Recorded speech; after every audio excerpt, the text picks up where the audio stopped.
ये happy home multi channel का प्रसारण है सीधे आपके सामने। Focus Hindustan Mumbai news channel पर आप सभी का स्वागत। मैं हूं माजिद सिद्दीकी। दुआ सलाम आदाब, जय भीम। हक और हकीकत को बताने वाले खामोश बैठे हैं, सच बोलने वाले पर इल्ज़ाम। आने वाला वक्त ही बताएगा। वीडियो को आखिर तक देखिए। सबसे पहले फोकस हिंदुस्तान को सब्सक्राइब करें, लाइक करें, शेयर करें और अपने कमेंट जरूर भेजें। समाज को जगाने के लिए आपकी ज़रूरत है। मैं फिर आऊँगा ताज़ा खबरों को लेकर। माजिद सिद्दीकी, जय हिंद।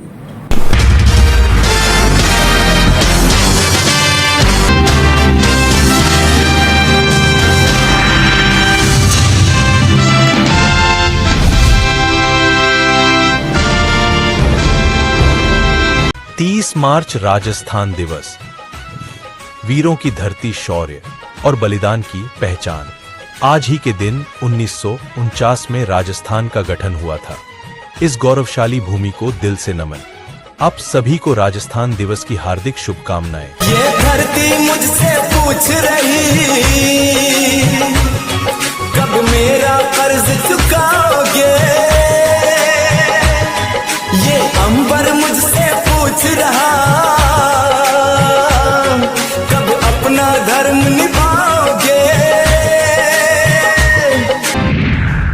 पीएम मोदी आज मेरा बूथ सबसे मजबूत संवाद नाम के जनसंपर्क कार्यक्रम का बनेंगे हिस्सा। नमो ऐप के जरिए असम और पुदुचेरी के मतदाताओं से जुड़ेंगे। सोशल मीडिया पर दी जानकारी।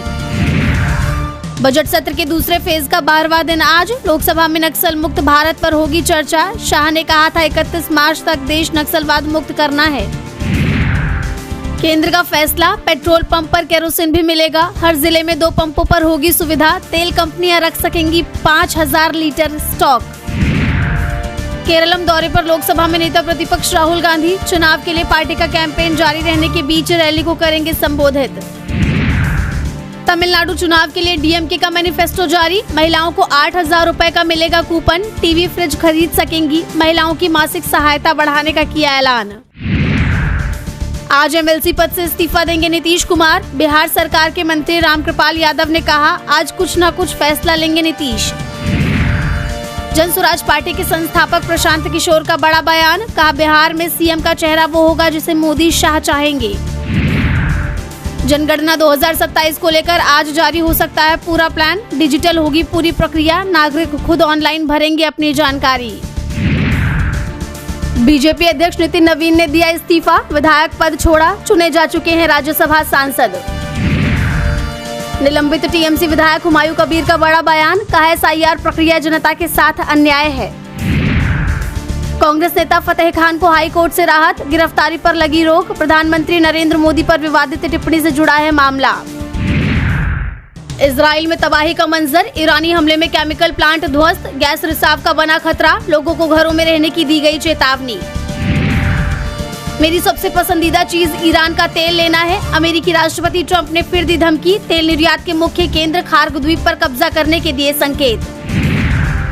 हमारी मिलिट्री ने ईरान में कई बड़े ठिकाने नष्ट किए। अमेरिकी राष्ट्रपति ट्रंप का नया दावा। तेहरान में सत्ता परिवर्तन के दावे के बाद आया बयान।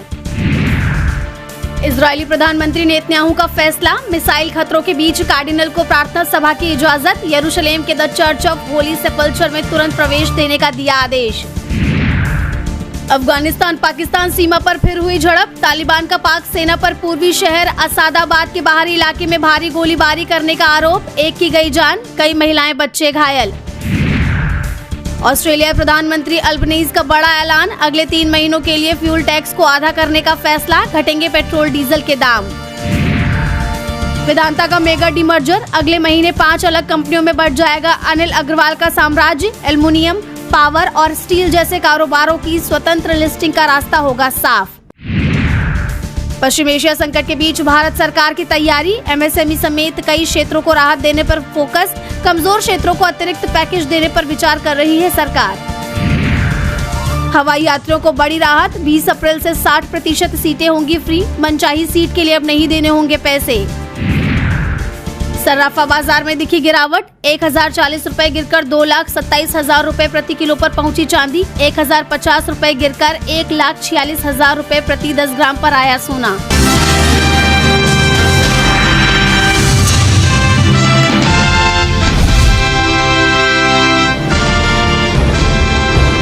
भारत में इनकम टैक्स एक्ट 2025 के प्रावधान लागू होने के साथ ही 1 अप्रैल 2026 से कई बड़े बदलाव होने वाले हैं, जिनका असर आम आदमी के रोजमर्रा के जीवन पर पड़ेगा।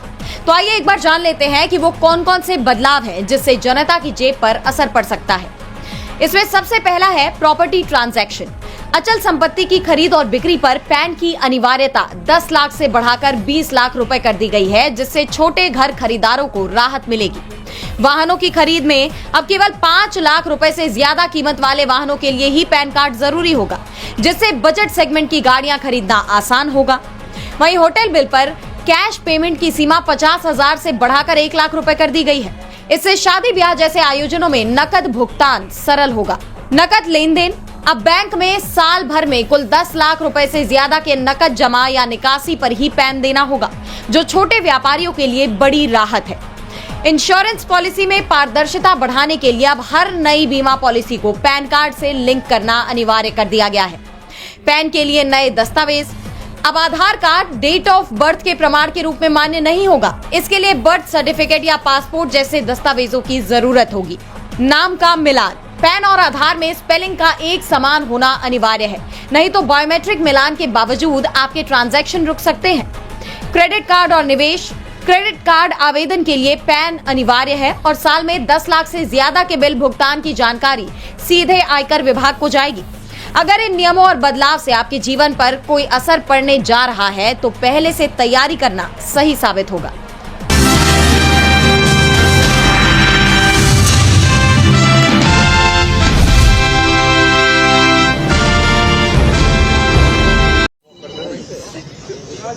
देहरादून से एक चौंकाने वाली खबर सामने आई है। यहाँ एक रिटायर्ड ब्रिगेडियर की गोली मारकर हत्या कर दी गई है।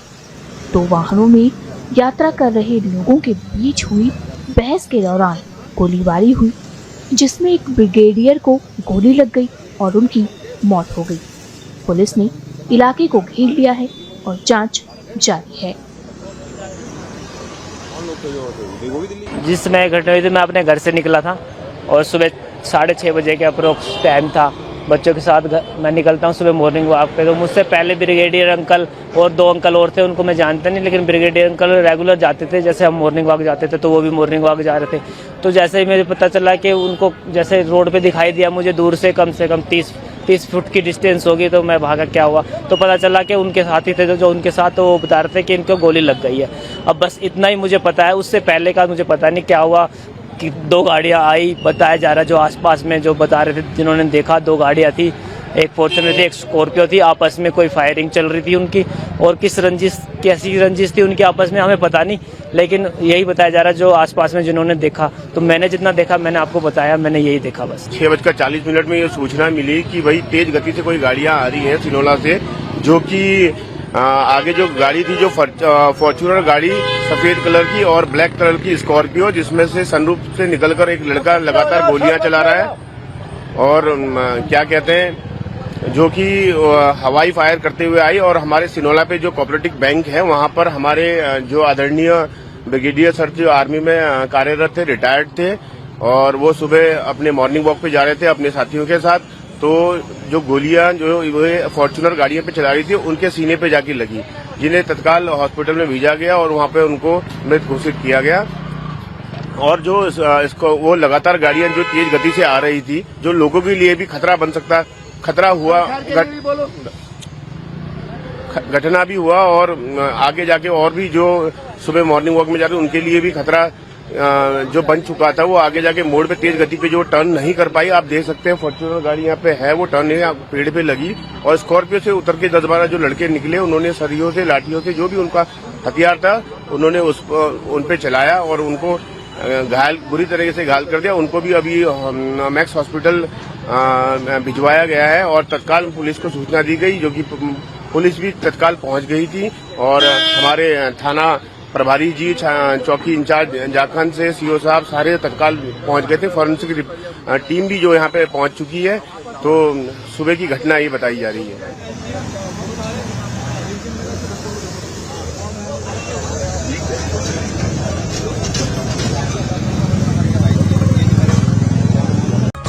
भारी आखड़ ल्यारो तारो प्यारो राजस्थान, भारी आखड़ ल्यारो तारो प्यारो राजस्थान, प्यारो राजस्थान मारो प्यारो राजस्थान, भारी आखड़ ल्यारो तारो।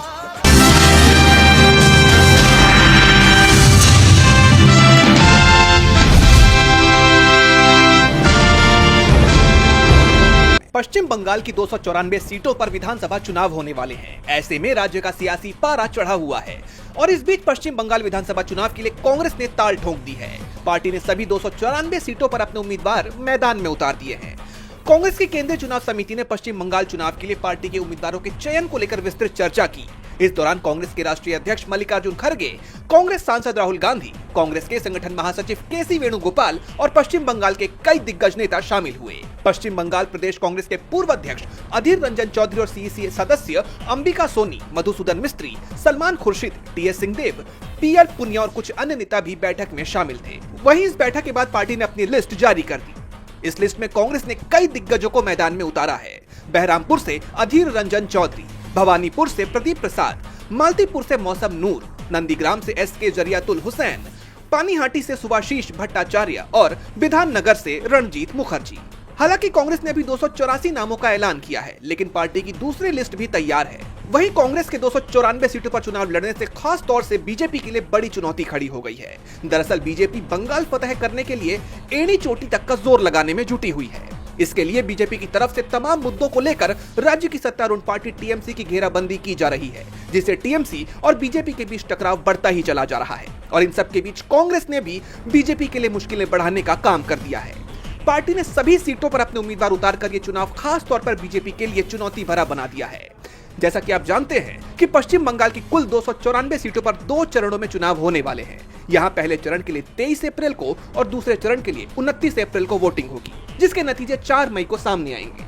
वहीं अब इस चुनाव में कांग्रेस के अकेले मैदान में उतरने से ये चुनाव काफी दिलचस्प हो गया है। अब देखना होगा कि इस चुनाव में कौन सी पार्टी अपना परचम लहराती है।